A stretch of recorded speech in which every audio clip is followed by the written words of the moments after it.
سر موت آپ کسی کو یاد کروائیں نا، بڑے بڑوں پہ روب طاری ہو جاتا ہے۔ ہمارے ایک جاننے والے دوست تھے تو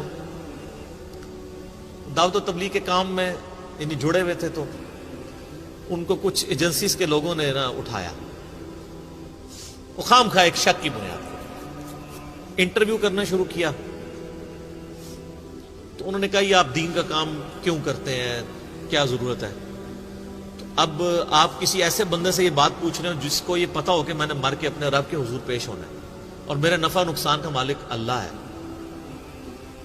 تو وہ 2-3 بریگیڈیئر تھے اور کچھ کرنل تھے، وہ جو انٹرویو کر رہے تھے۔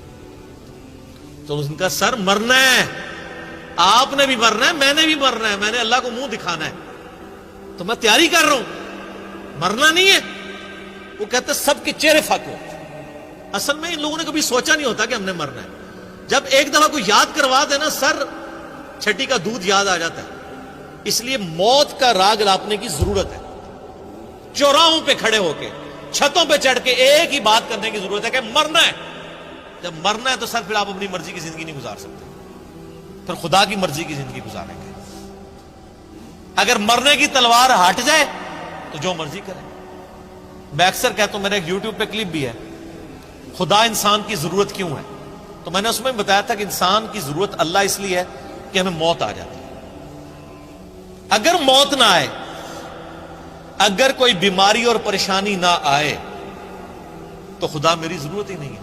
آپ ایک لمحے کے لیے امیجن کریں کہ آپ مریں بھی کوئی نہ اور آپ کو پریشانی بھی کوئی نہ آئے، تو سر یہاں ہم کیوں 100-150 لوگ بیٹھے ہوئے، کرو کر ہی جاؤ، پریشانی بھی کوئی نہیں، موت بھی کوئی نہیں، جو مرضی کرو، تو خدا آپ کی ضرورت ہی نہیں ہے، پھر کس نے نماز پڑھنی ہے؟ اگر کوئی شخص اس کو موت نہ آئے اور پریشانی کوئی نہ آئے تو سر خدا کیسے میری ضرورت ہے؟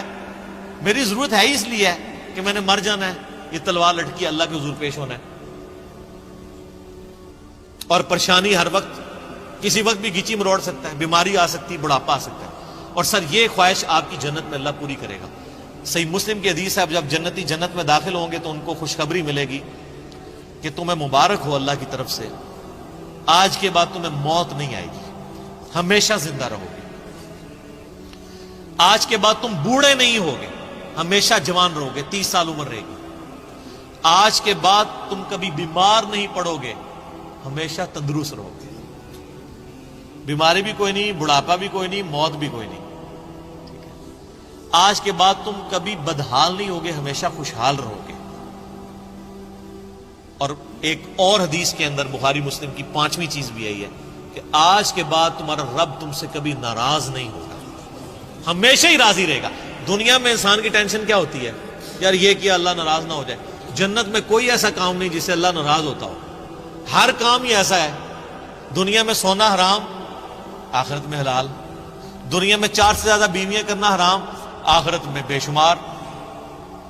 دنیا میں ریشم حرام، آخرت میں حلال۔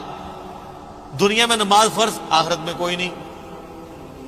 دنیا میں پخانے کی کمزوری، بخاری مسلم حدیث ہے، آخرت میں انسان کھائے گا ایک خوشبودار ڈکار آئے گی، ڈکار بھی خوشبودار، سب کچھ ہضم، کوئی پخانا نہیں۔ تو کوئی تکلیف جس چیز کا نام ہے نا وہ جنت میں نہیں ہے۔